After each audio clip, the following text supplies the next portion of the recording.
All right, welcome to the Burning River Radio Baseball Podcast number 2, an unnamed podcast. It went swell last week. I'm Justin Ladd with Joe Koblitz, the editor of Burning River Baseball. How's it going, Joe? It's going great. It's getting warmer where you are, and it's getting colder where I am. No, it's freezing. It was so cold today down at practices. It was 40 degrees when I left my house this morning. Sorry. Yeah. It felt like I was. It should be warmer down there now than it is here because it's starting to get pretty cold. Yeah, I'm hoping. I mean, tomorrow it's going to be a crisp one. Spring training opener is Saturday. That's essentially tomorrow from what we're recording today. But it probably already happened if you're listening to this. Yeah, no one's going to listen to this to bitch about the weather. So let's talk about baseball that some people actually give a crap about. Yeah, and of course, the whole thing is we're starting the season way earlier than normal, or a week earlier than normal because of the World Baseball Classic. And they always worry about the World Baseball Classic causing injuries. I'm worried it's so cold someone's going to pull a hammy or something. We don't need that. They all seem healthy so far. What was that? Sorry. I think the last thing we need is an injury, especially to anybody who's playing in the World Baseball Classic. Yeah, well, except okay, I'm not going to say anything. I mean, if Chris Colabello gets hurt, that's fine, but anybody There's else. A couple of guys there who I don't really care about. But yeah, the Indians are sending a lot of starters. So this first week of games is big to me. You guys like Encarnacion and who are joining a team, Austin Jackson, who may or may not make the team, and these guys are going to be here all spring. But Francisco Lindor is not going to be. Roberto Perez is not going to be. So they have to kind of get used to each other quickly here. Essentially within the first week of games before all these guys start heading out. I don't think Andrew Miller being gone is really going to matter. Thanks for I'm worried about Miller more than I am anybody else. I'm worried about Miller. I think Lindor and Perez and Urshela, those guys will be fine. I'm going to root against the country and say I hope USA gets eliminated quickly so they can come back and just baby Andrew Miller until about mid-July. Well, you're talking about injury risk. Oh, you're talking about team chemistry? Yeah, I'm not really worried about team chemistry, to be honest.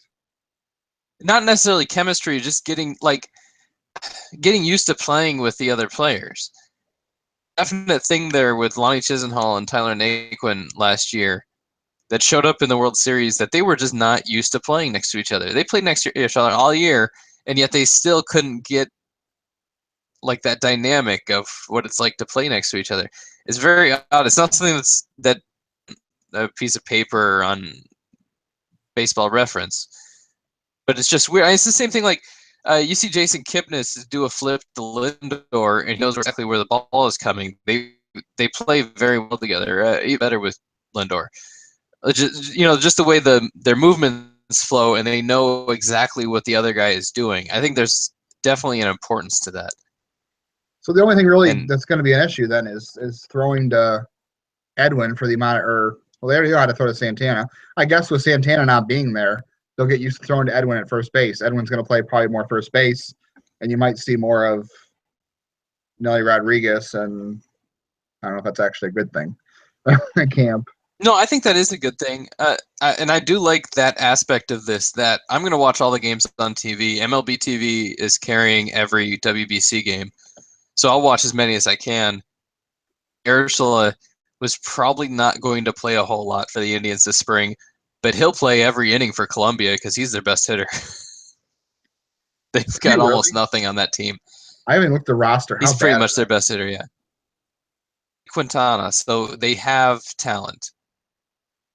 And their second pitcher is Julio Teheran. So they have two and pretty much nothing else on the roster. So basically for Quintana, it's going to wind up being like he's on the White Sox. He's going to pitch really well. And if Giovanni Urshela is his best hitter, no one's going to score many runs. Yeah, it would be like if he was on the White Sox and he had to face Jose Abreu instead of getting to. Oh, good for him. He's going to do really well there. I guess he'll get to go back real quick and Abreu's find playing who's with going to get Cuba. traded. Oh wait, no. Abreu's not playing this year because Cuba has a rule where if you don't live in Cuba anymore, you can't play for Cuba. Funny, because I was just looking at the list, the roster for Cuba the other day from 2013. Every single player on that team is now in the major leagues. It's Really? like Jonas Cespedes, Aroldis Chapman, just down the line. Major leaguers, even now I lose the name, like Ulieski Gurriel. I think they got I'll look up the list, but Cespedes' younger it's brother. really. What's that? So I think they have Cespedes' younger brother on that team now. Yeah, I'm not sure. I don't have Well, that you weren't roster kidding. in front of me. I want to look up the. I'm looking at the Colombian roster 20. right now, and I recognize one other name besides or two. They have Jorge Alfaro, the Phillies catching prospect.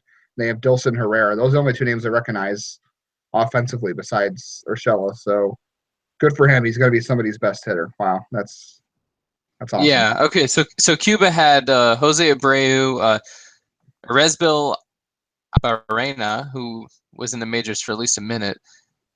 Ulieski Gurriel, Raisel Iglesias, who is apparently the Reds' greatest player ever, all of a sudden, as far as their marketing is concerned, and Yasmani Tomas from Arizona. We're all on the 2013 team, and all jumped. So you actually care about the World Baseball Classic. Like you're going to watch. You actually care? I love the game. Arizona, I went to every single game, and it was so much fun. Like they had Chris Denorfia playing, Colabello playing first base, and those are the only two guys you'd ever heard of before. I will probably watch like. I'm not going to follow it like that. I don't know. On a scale of 1 to 10, I'd say my interest is like a 5. I'm more interested in just keeping the Indians guys healthy, honestly. Well, yeah, I get that too, and I want to win a World Series more than anything else.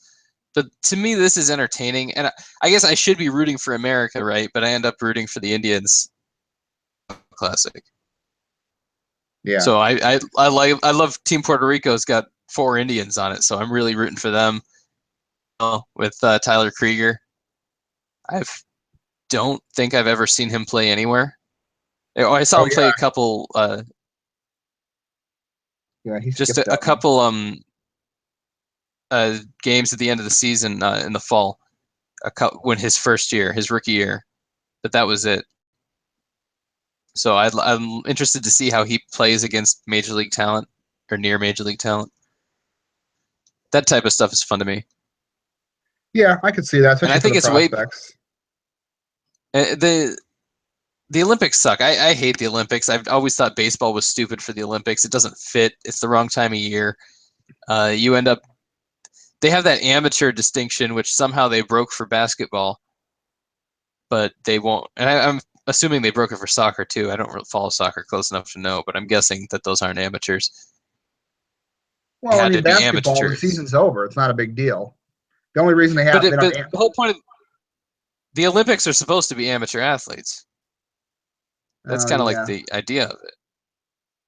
Yeah, I guess you get the whole dynamic of college kids versus pros, like in the Miracle on Ice. You can get the Miracle on the Dirt. Yeah, and so like, does Cuba? I mean, Cuba always sends their national team. It's like Cuba, that is a major league. They're just keeping all their major leaguers in Cuba, or trying to. And Japan is a major league, and they're sending all their major leaguers. And then the United States is sending a bunch of 18-year-olds because all their best players are already in the majors. Well, I guess we'll find out in 2020 they're doing it again, or 2018. That next year? Yeah, and I wrote about that last summer, about how I think that's stupid. The World Baseball Classic does it so much better. Although I don't really love that you can play for a team just because your grandmother was born there. That's a little sketchy to me. I think you should have been born there, and maybe I mean, maybe you lose some of these things, but I think maybe parents were born there. Because like Jan Gomes' brother was born in the United States, but his parents were born in Brazil, so I think he could play for Team Brazil.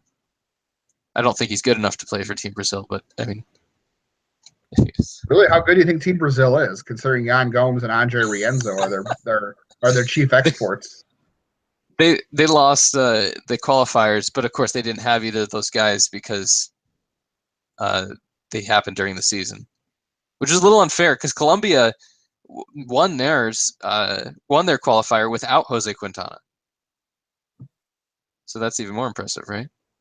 I guess. I didn't even know there were qualifiers. Well, I knew there were qualifiers, but I guess it skips my mind because USA never plays in one because I'm not sure what the rules are. They've only done them twice. The last one was in 2016, and they happened during the baseball season. So it really got overshadowed by everything else. Even like Tyler Krieger stayed in the United States. He didn't go and play for Israel in the qualifier, which was in New York. Well, that's weird. The only Indians player who played was Todd Isaacs. Played for Great Britain. Oh yeah.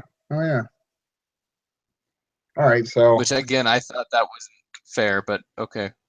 Have we spent enough time in to the me, World Bahamas Baseball are. Classic yet?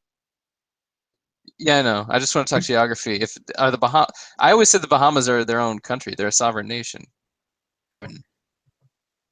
Aren't they under Great Britain rule of the UK or something? Are they? I don't know. I guess I should have studied that more. I visited there once. I should know better. I don't know. I guess. I think Grand Cayman's a sovereign nation or some sort of UK No. entity, but we're just yeah, they're not their own showing, sovereign nation. All right, well, we're just sitting here showing off our poor geography skills, so yeah, that's fine. It's better than poor baseball skills. Yeah. So Michael Brantley hit a baseball today in a cage. That's good, right? Oh, I didn't see that. That's very good. Yeah, he took 120 swings in the cage. He actually hit real pitched baseballs, not soft toss, he didn't swing at air. He actually hit in an indoor cage with balls being thrown to him at a normal speed. Whatever BP speed is, about 60 miles an hour.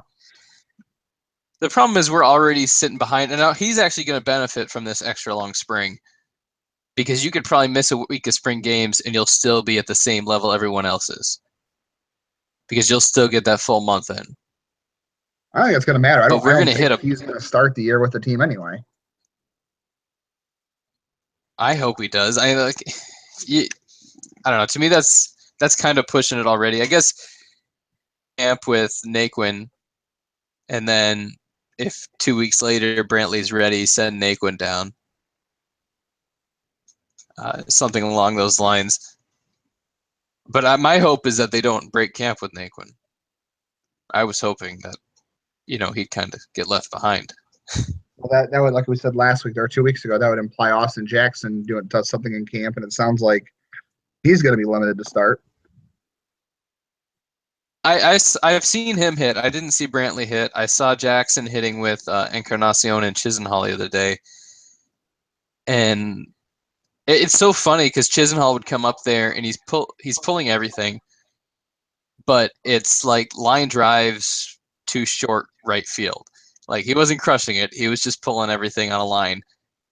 And they weren't terrible. I mean, it looks like a major league hitter hitting. And then Encarnacion's coming over there and just hitting these towering fly balls 50 feet beyond the fence and left.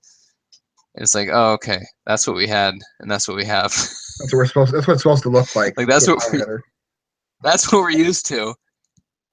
I saw Michael Martinez hit a home run, and I said, well, that was the one for the year. He's done. And spring training. Well, let's hope if he hits it, it's in Columbus. It was in batting practice. He hit it out to right. Oh, wow.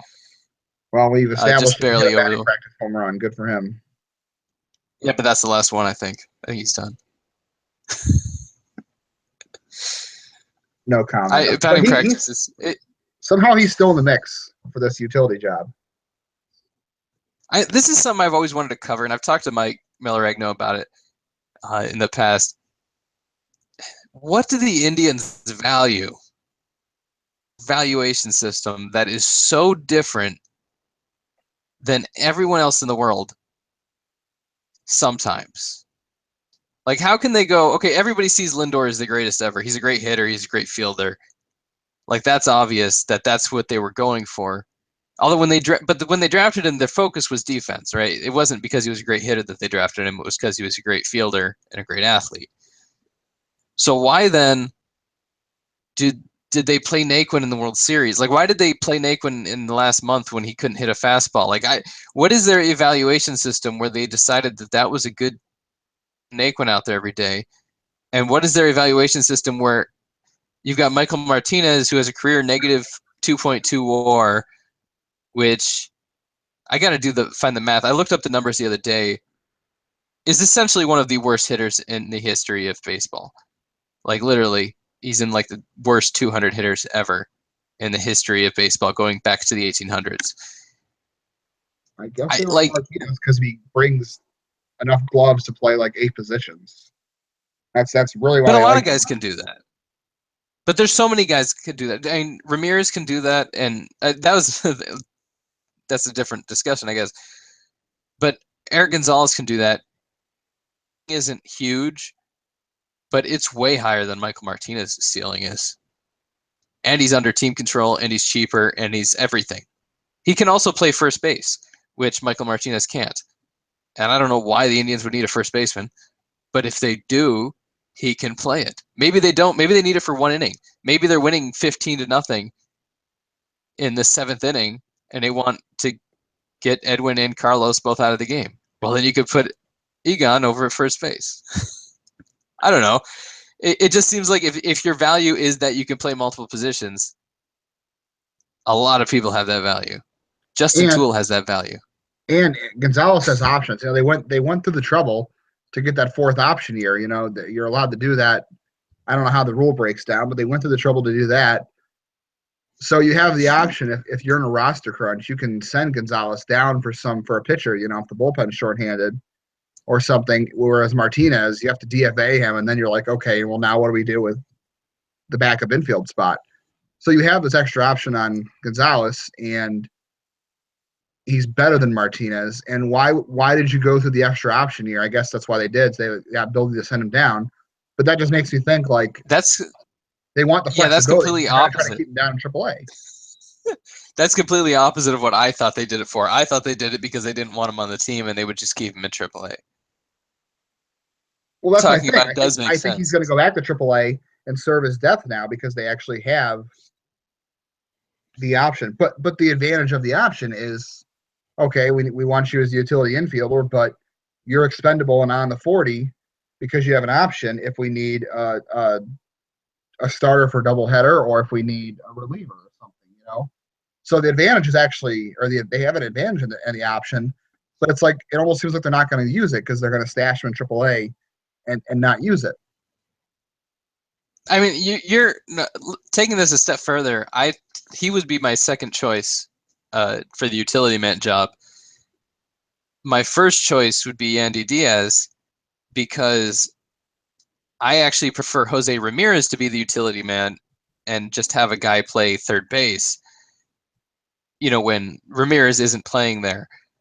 But they came out and said that the utility man job was between Martinez and Ronnie Rodriguez, of all people, who has never played in the majors and who he killed the ball with the Dominican this year. But I wouldn't take a whole lot out of that, and he's never been great in the minors as far as a hitter goes. I don't think he's a better defender than Egon, although I haven't seen him live enough to really. I've seen Gonzalez live a bit, but I haven't really seen Rodriguez that much. Not even top prospect list anymore. Like Baseball America no longer has him ranked. MLB Pipeline no longer has him ranked. I have no idea where we ended up ranking him, but it's like they've shown no interest in his profile for a couple of years. You know, they put him in aggressive spots. He was 20 and then in Lake County, which is semi-aggressive. But he did 2 years in AA. And like you said, he's never played a minute in the major leagues. And he's not on the 40-man roster. So where are they going to open up a room for him? Because, I mean, I guess they have, Carlos Frias is on the 40. They can cut. There are always guys you can cut. It just seems an odd move to me. And And part of this whole thing is like they say I think one of the reasons they're not counting Yandy is because they want him to play every day, which is one of the most annoying things to me ever.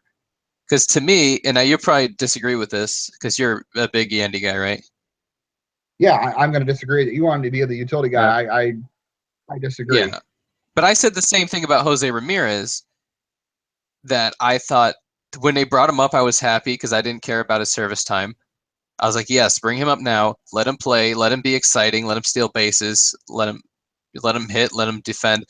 And then the next year they brought him up again, and I wanted him sent down to get a little more seasoning. And then when they brought him back, he was significantly improved. But I see a lot of these guys. I have a hard time, unless somebody's really matters, seeing them as a regular starter necessarily. And I'd much rather a lot of the time get them on the major league roster and see a little bit of what they can do. Worried about, he has to play every single day in AAA for eternity. Like they're trying to turn Yandy into an outfielder. When I've seen him down here, he's been practicing with the outfielders. I have not seen him play third base this spring. He's been working out with the outfielders. He's over there doing that thing. So like that almost says to me, they're thinking of him as a starting outfielder, right? In the outfield. That doesn't make it like it's not like the outfield is really less crowded than the infield is. You might think that now if you look at the major league team, but when you're looking at Zimmer and Allen and essentially possibly Naquin, you've got Geyer for 2 more years, I think. You got Chisenhall for another year. You got Brantley for another year after this year. Is there really that much more room in the outfield? I just think they do want to make him an outfielder. I think they might view him as Brantley insurance. They feel like he's working out with the outfielders because in the event that Brantley doesn't start the season, he's an option to put in left field with some other guys to open the season, or whenever Brantley comes back, or if he doesn't, he's an option out there. I think that's why they don't want to hold him in the utility competition because, and they could say, I guess they could always, go back. It's not like saying, he's in the spot for the utility roster on the, the roster spot. They could always say, well, plans change because Brantley's hurt, but I think they view Diaz as somebody who could play left field in the event that Brantley isn't ready, rather than sit him on the bench. I would rather him play every day, but you're right. I don't care about his service time because if he's one of the best 25 guys you have in the organization, he needs to be on the major league roster because you're trying to win a World Series. And I don't give a crap about his service time because he's 25 years old. When you get to a certain age, service time means crap because you're 25 years old and the roster's in win now mode. Yeah, he's going to be on the team during his prime years. Pretty much everybody is going to be on, like they don't have minor leaguers who they're going to bring up who aren't going to be on the team during their prime years. You're really not missing out. That's my argument for Greg Allen. Even Zimmer, and Zimmer both are 25. Yeah, Zimmer's a college kid. I mean, it's time on some of these guys. They're so slow moving. Obviously, there's a happy medium between what the White Sox do, where they just had to get rid of Sale. They're talking about getting rid of Quintana because they bring these guys up so quickly. They're going to lose Rodon before he's 28 again. Yeah. But I think your roster, your situation dictates that. I think because of where the Indians are in terms of contention, it's one thing if they're the White Sox and they're rebuilding or whoever, the Brewers, yeah, you're not going to bring up your best prospects because you're not in win now mode. But they mode. do. That's the weirdest thing. Like, look at what the Braves did last year with Swanson. Yeah, they bring up Swanson in the middle of the season, in a season that doesn't matter, and he's straight from. It might have been straight from Double-A, but it was Double-A. He had only played a few games there. He was pretty much from Advanced A. He was nowhere near Major League when he was with the Diamondbacks. And the Diamondbacks probably would still have him in the minors had they not traded him. He might not be up yet. Absolutely. So they're just killing that service time on years that don't matter. Of course, their whole organization is a little weird the way they've been. I don't know how signing, the oldest pitchers in baseball is really supposed to help you. To hold off prospects they don't want to call up, I guess, but That's Well, if they that pan works, out. but like the Twins did something similar a few years ago. They spent a lot more money when they did it, and they signed the guys for a lot longer. And now they're still dealing with the ramifications of those terrible signings of a team that wasn't ready to contend, buying mediocre pitchers who you thought were going to improve and then didn't for a lot of money.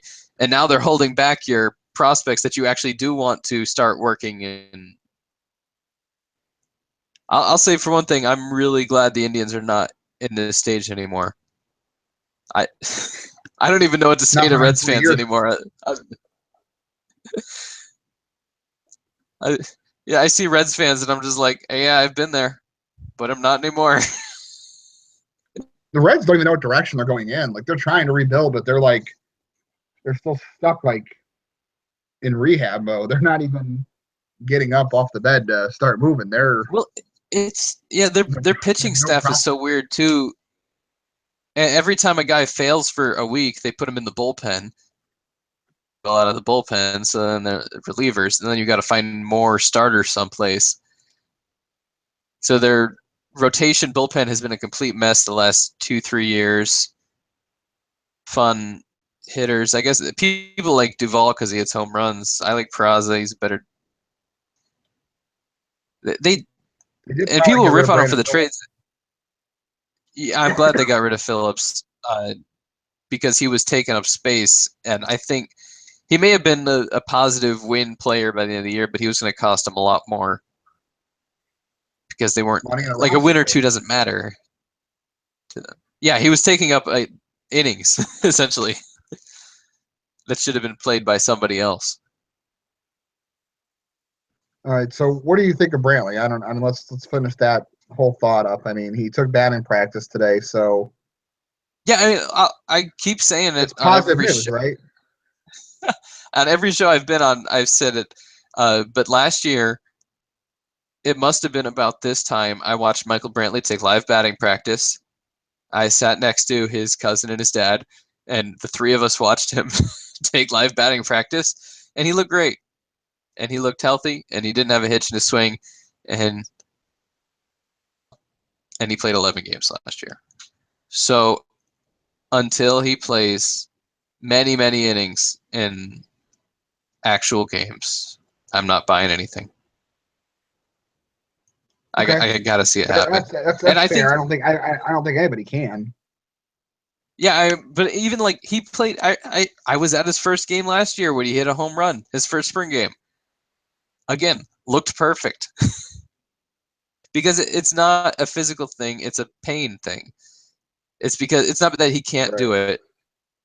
It's because he's in pain. And I think Jonah, who is it?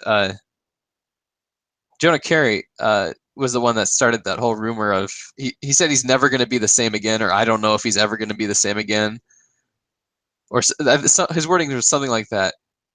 But I don't think that's fair because in those 11 games last year, he was the same hitter. He hit like crazy. I think he even stole a base or two. Like he was playing defense. He did everything he was doing beforehand. So I I think think the he first 2 can. games weren't so good. I think he got a bunch of hits before he went back on the DL, but early in his return, he wasn't He was up for 11 himself. games. Right. So like I think the first like 4 We're talking games, about having the first 4 a games he slump wasn't and a very hot. good. Yeah, but still, he missed all of spring training. To come back and play 11 games at that level was very impressive. I think if he plays, he will be fine. And if he doesn't, we've seen this type of thing happen before, where a guy still has the physical ability to do it but doesn't want to because of the pain. And it happens in football a lot more than anything else. You got guys like Barry Sanders or Megatron a couple years ago. I think it was a couple years ago now. Retire at extremely young ages because they're just done. They're tired of getting beat up. Hal Trosky, one of the greatest Indians hitters ever that most Indians fans haven't heard of, and the reason they haven't heard of him was because he retired because he had incredible migraines, and he just couldn't play with the migraines. When he played with them, he still hit because he had them for like the last 3 or 4 years of his career, and he was still hitting with them. He had some great seasons with these intense migraines, but he just couldn't deal with it anymore, so he had to retire.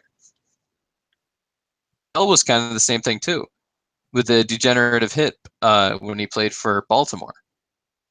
He was still hitting. It might not have been 95 Bell, but he could still do it. He just couldn't play with the pain. So it's a different thing than we're used to seeing, I think. It's not Grady Sizemore where he physically couldn't go out there and play. That's exactly what I think, too. I hate people make that comparison to Sizemore because with Sizemore, first it was the knee. Then it was he had a hernia. Then he had an elbow problem. Then he had a back problem. Then he had a groin problem. His whole body gave up on him. Whereas, people keep referencing this whole degenerative shoulder thing with Brantley. I haven't seen anybody call it degenerative. I think I've heard it on Cleveland Sports Radio, which I wouldn't trust anything they say about baseball for the most part. But I don't listen to that, so I'll have to take your word for it. They keep saying the word degenerative shoulder. I'm like, nobody's mentioned that. Even Jonah Carey, who was super pessimistic about Brantley ever being who he was before the injury, in December when he had that interview, didn't use the word degenerative, and everyone keeps mentioning that. And I'm like, well, where did that come from? Because, yeah, it's a bad shoulder injury, but, part of the problem, it comes down to pain management. It comes down to, will his shoulder recover enough to allow him to play through X amount of pain, or if he has to sit a couple days to recover? Like, Francona's statement last year was, well, I'd rather have Brantley for 4 or 5 games a week and sit him for 3 or something than not have him at all. And that didn't seem to work. But if that does work, that's fine. I agree with that too. I absolutely agree with that, especially because in the playoffs you have so many days off. If you can get, and the way their roster is constructed, there's a lot of mixing and moving you can do if you have to. You can play around with things, and if you've got to put Carlos Santana someplace in the field, he's willing at least. And we know he won't trip over himself trying to catch a fly ball. Whatever you got to do to get the top 9 hitters in the lineup every day. Right. That's essentially the goal. And Brantley is in the top 9 hitters, so you figure out what you got to do to get him in there. And if he can't be in there any day, then you pick your spots and you put him in there in the most important days. And pitching if you want to, just pick the ones you want him to face. But he should be out there if he's physically able. If he's not, it's important to have guys like Diaz. Yeah, although Bradley Zimmer could come up just as easily and play center field and.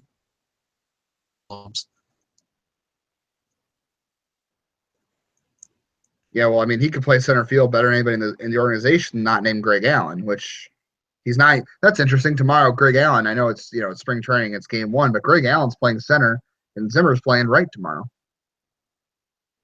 What was weird is I always thought Allen was the better defender, and in the AFL, Allen was playing right almost every game, and Zimmer was playing center. Because I don't think very that's the way often a lot of people have it either. In the AFL? No, I think a lot of people do view Allen as the better defender and center. We're trying Zimmer. My impression it was leaving on me during the fall league was that the Indians told the Mesa Solar Sox, hey, we want Zimmer to play center field next year for us. Play him in center field. Was on the team, and they were, well, he's got to play someplace, so let's put him in right or left. And that was my impression. It wasn't that this AFL team is trying to win. It was we are trying to make sure Zimmer can play center field. And I think he can. I just don't think he can play it as good as Greg Allen, and Zimmer can play it fine. It's just I think Greg Allen's that much better of a center fielder. It's a good problem to have. Yeah. And of course, Gabriel Mejia is better than all of them, except he can't throw with a shit. Is arm that important in center field? Like Grady Sizemore had a terrible arm. Coco Crisp had a terrible arm. Kenny Lofton's arm was obviously that's always okay. Well, because if you think about it, it's the farthest throw, so you're probably not going to get the guy out anyway. Right. I think that's generally why they don't care about arms in center field. And I won't say Mejia's the greatest center fielder because I've seen him make some major mistakes, but he's so fast it usually doesn't matter. He'll run in on a ball that he should run in. What? Oh, he's not that. He's just also super fast. I don't think he's. No one's as fast as Mejia. I'm just saying Greg Allen is quick and he takes good routes to the ball, whereas Mejia's just got a stupid amount of speed and can make up for any bad routes. Yeah, he's also really young, and I think he's going to improve over time. I think it ultimately you're probably looking at Allen as the best center fielder in the Indians system. I agree. As And far that's as why at anybody some point that I this year, I'd can rather think see him than Naquin. That's another tough one, and that's something I'm going to take out of spring. Normally, you don't want to take too much out of spring games because they are exhibitions, and a lot of times the starting pitcher pitches 1 or 2 innings, and then there are a bunch of minor leaguers in there. But one thing I'm really going to be paying close attention to is Naquin and his defense and his at-bats, and see if he's made the improvements that he needs to have made. And if he did, there's no reason why he can't be a contributor to this team still. But if he's going to play like he did in August, September, October, November, if he's going to play like that, then he can't even be a fourth outfielder. There's no point. It's such a weird situation because he was so good. You look at his overall numbers, if you just scout the stat line, he had a terrific year. And now everyone's talking about, should he be on the team? Is he good enough to be on the 25-man roster as a starter or in general? But I don't think anybody truly knows who you're going to see out of or who Tyler Naquin's going to be. I don't think he's going to be as bad as he was at the end of the year. Obviously, he's not going to be as good as he was up until July. Mm-hmm. Well, you can talk about batting average on balls in play helped him early on, but when you're striking out, that doesn't even affect it. And his strikeout rate increased by so much that was his problem. It had nothing to do with a regression based on luck. And I do think he could. Right. I don't think his batting average on balls in play was that unsustainable. It was unsustainable by 30 points, but it wasn't unsustainable by 100 points, which I think a lot of people thought it was. I think if he put the ball in play more, it would have normalized it. It was 414. That's ridiculously high. Or I think it was 411 maybe. Yeah, and if I remember, I did write something on this last year where I was looking up the highest ever, and I'm thinking it was Christian Yelich of the Marlins has a career batting average on balls in play of about 375. Jeez. So there are some guys who keep it up in that range and have done it for multiple years. Yeah, well, Christian Yelich makes a heck of a lot better contact and more consistently. Naquin's wouldn't have been that high had he made more contact. Yeah, Austin Jackson was one that I looked up recently, where in his first 2 or 3 years, he was having a 350, 360, somewhere around there batting average on balls in play every year. It's a component of speed and hitting for line drives too, not just pure luck. And I think at least Naquin does have that ability. To hit gap shots. He can do it. Again, he can do it. We'll see if he actually does do it. Well, I'm excited to see Allen play center field tomorrow and not Naquin, for sure. Yeah, and hopefully, that's the only real live game action you get to see. The practices are the outfield practice, it's so hard to do that because the ball is coming to you. In a game, you could go 5 innings and not have a ball come to you. In practice, you know exactly when they're going to hit it to you. So even if you don't know whether they're going to hit it to your right or to your left or in front of you or behind you, you still know it's coming to you. So you're more prepared for that moment. It's nice to actually see live game action. And that's why I always take defense more than anything else out of these games. Pitchers aren't ready yet. Most of them aren't even throwing more than a fastball and change the first week. They're not ready yet because they haven't faced real life pitching for more than a couple pitches. They've been hitting off machines and coaches from 60 feet away or 50 feet away. So, it's nice. But defensively, they're pretty much ready. So I take that much more seriously than the other things. Yeah, you can get a good read on like how a guy naturally reacts to a ball hit his way right away, and his ability to make a read. Have you seen Lindor's infield warm-up routine? I did post a video on it, but it probably wasn't very good. I don't think I've seen it. No, I've seen the flat glove. That's about it. That's what I'm talking about. Yeah, I saw a picture of how he uses that. Glove. It's pretty entertaining. Because obviously the glove doesn't have a pocket in it, so you can't catch the ball. So the idea is just to handle the ball with your throwing arm rather than trying to catch it and then transfer it. So, and of course, usually he uses it very fundamentally sound, where he's still like grabbing the ball while it's still in the glove, essentially. But sometimes he has fun with it, and he did some of the most incredible things you'll ever see with that thing. Just like barely tipping it with the glove and grabbing it in midair and throwing it to second. Those type of moves are just incredible. One of them, the coach mishit the ball and was like, "Oh man, I'm going to do it again." And as soon as Lindor realized that he was going to get another one, he ran up, barehanded it, and threw it behind his back. Just second, perfect throw.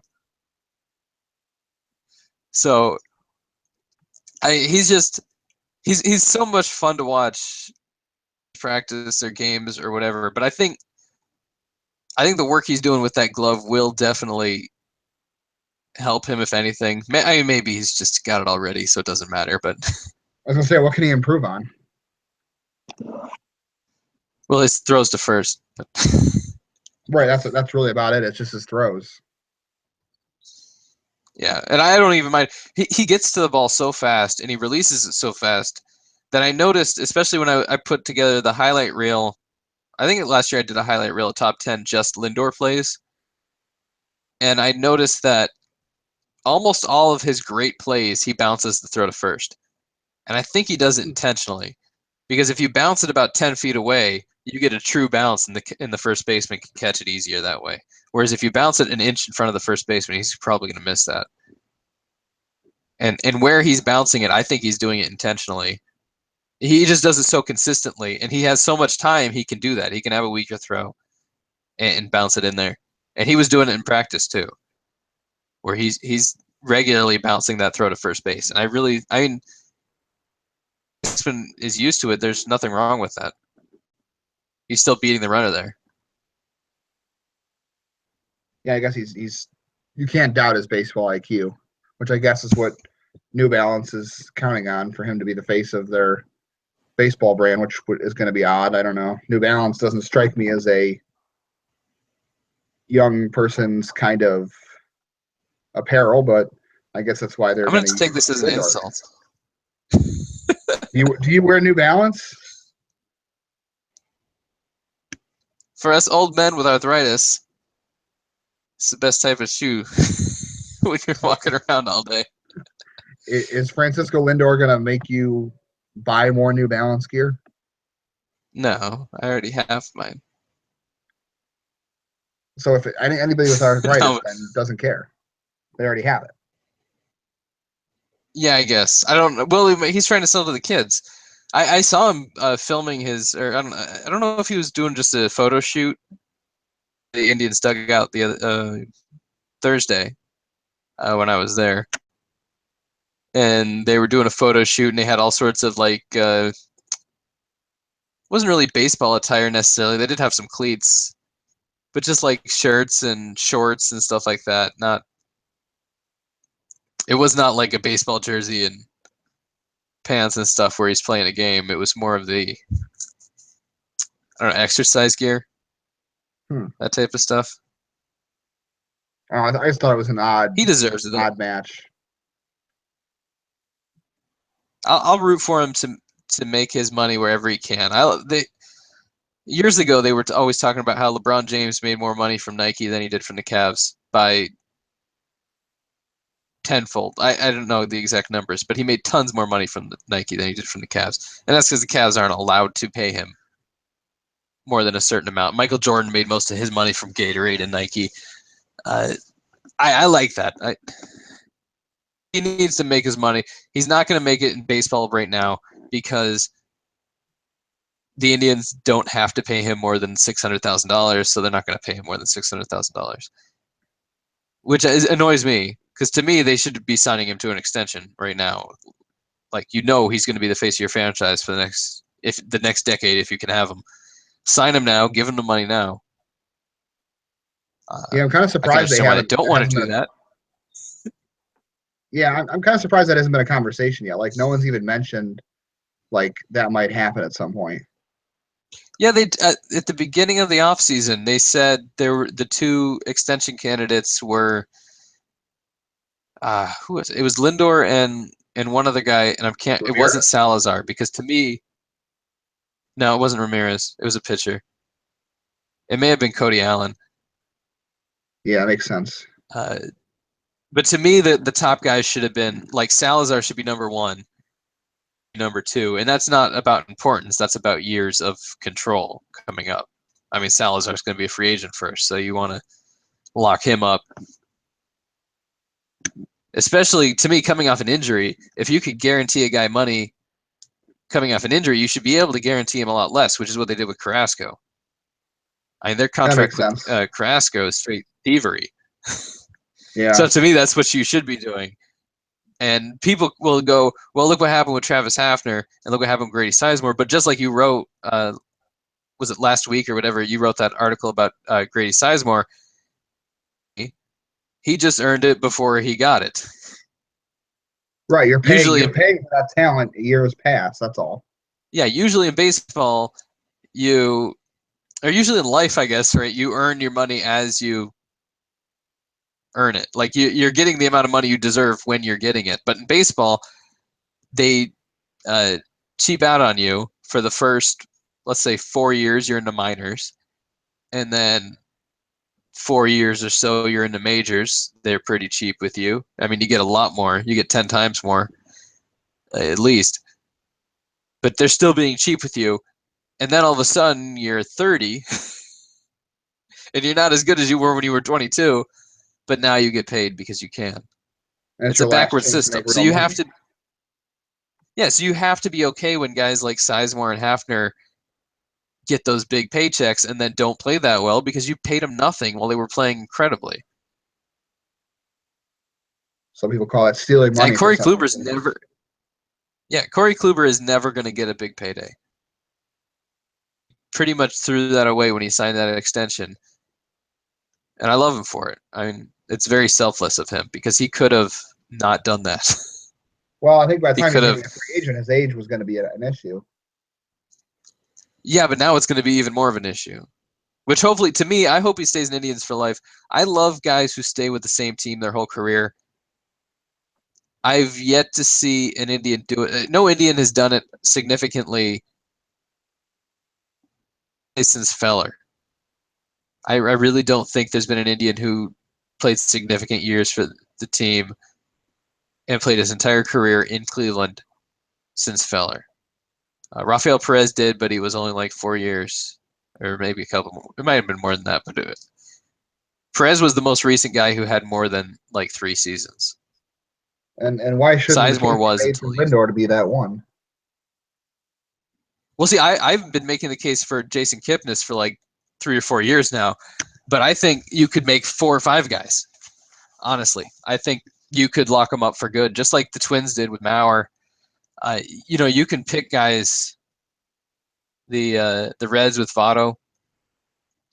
You can definitely do it with one for sure. You could possibly do it with more guys. Of course, you're not going to do it all in one contract. But I think Kluber's may end up being the perfect one because they've got him signed through at least through his early 30s.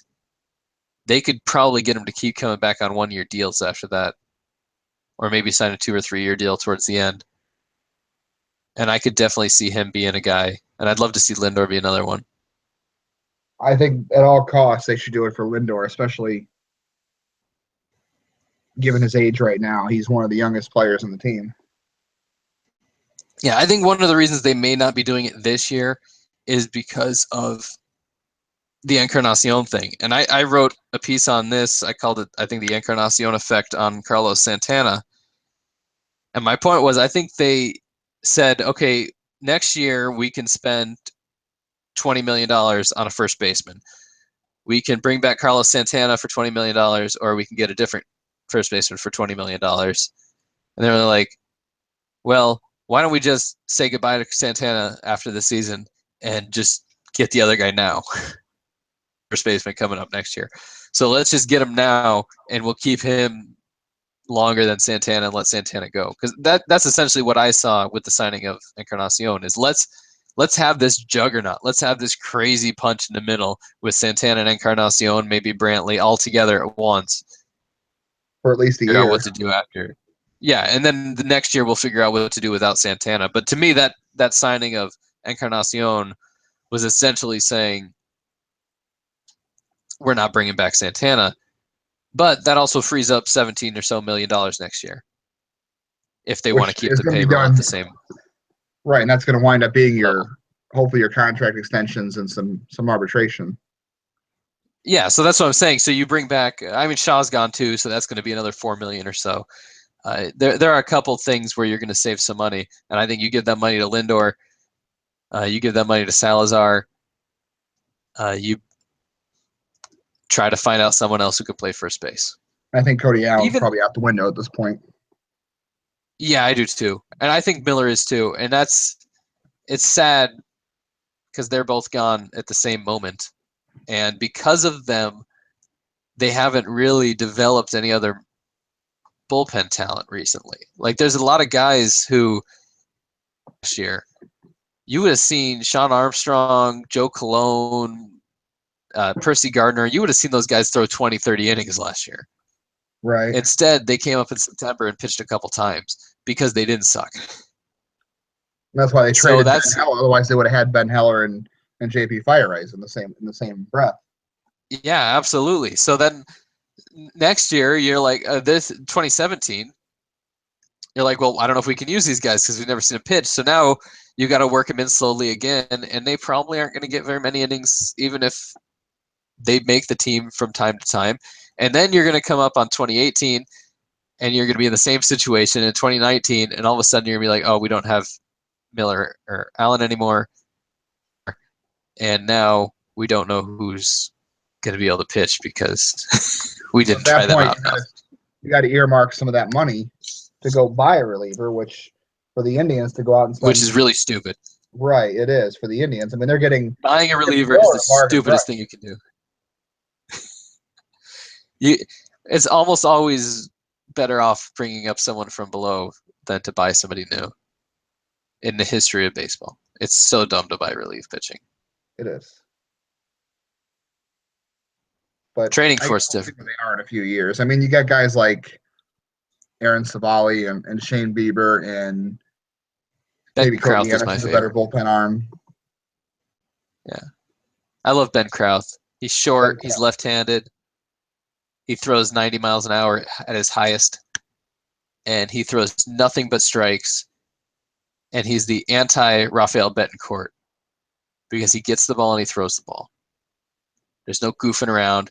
There's no 10 minutes between pitches. He gets the ball and he throws it, and he throws a strike, and they still can't hit it. So maybe they do have some relievers. He really impressed me last year. Well, they have them. The point is you don't know what they do in the majors. It's the same thing we talk about Yandy Diaz. Like maybe Yandy Diaz is ready for the majors. Maybe he could start this year and play a utility role where he's playing 2 times a week. And he would, I would say definitely he'd be better than Michael Martinez. Maybe he'd be better than Eric Gonzalez. Maybe he'd be better than Austin Jackson. But we don't know. So they won't do it. I think the roster will dictate it. I think right now they're just trying to make sure that he's got a role somewhere where he can play often enough, and I think they'll adjust if they realize that Brantley's not going to be on the big league roster. Maybe that's a change, and it depends on who. Maybe Austin Jackson's terrible. Maybe they can't break camp with him. Maybe they send Almonte back to AAA. Because he's got an option too. Well, I think Almonte's on this team, sink or swim. Whatever you say. I think so too. I'm just going through scenarios that could happen for Yandy to break camp, and I think they're just trying to leave their options open with him. You're trying to go so deep into the thing that you can get Diaz on this team. But what I'm saying is I don't think they want that. I think if Jackson had a terrible spring out and you need another outfielder, I still think it's Jackson. I still think they go with him over everybody else because he's got major league experience. And I think that's actually the right move. I agree. Team and you're ready to win now. It sucks for a month to get rid of him. I mean, it took them too long to get rid of Uribe last year. They did the right thing. You know, they've proven that they don't, other than Michael Martinez, ever they'll get rid of you eventually. Well, at least Martinez is on the 40-man roster. I think that at least makes it an uphill battle for him to be back. Giambi wasn't, and they still brought him back. Those are two different cases. I never thought they were going to bring. Giambi was so terrible though. And Tito did love terrible, and he struck out like in spring. I think he had like one hit in the entirety of spring training that year, and he struck out in almost every single at bat. And they still put him on a roster, and they still kept trying to bring him back. And I'm Giambi when he was playing well, so I certainly didn't like him when he was playing poorly. Yeah, he had like 2 big home runs, and that was about his career as an Indian. Those 2 home runs against the White Sox.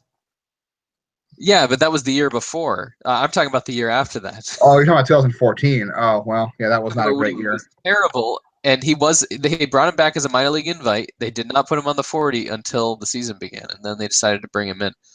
And that's what I'm afraid of with Martinez. Just like Mike Avila's, I never took as much flack for anybody as I did for my dislike of Mike Avila's. And it was similar. I think Mike Avilas is better than Michael Martinez. I'd much rather have Mike Avilas on this team right now than Michael Martinez. There's no question. So we ended up getting a worse option. Saying, why don't they just cut him and pay him the rest of his salary for the rest of the year? Or pay him twice as much? Or give him $10 million, just get him off the roster. Why does he need to be on the roster? Sir, I never got more hate than I did for saying that stuff back then. But it's just because I want the top 25 man on the team. Yeah. They got rid of Chris Johnson, no problem. There for like 2 days. Right. All right. Well, the first spring training game is tomorrow. I guess we'll find out more after we watch a game, as much as you can take from one game besides and we'll probably show in a week or two and with some better updates of what's actually going on. Yeah, and plus tons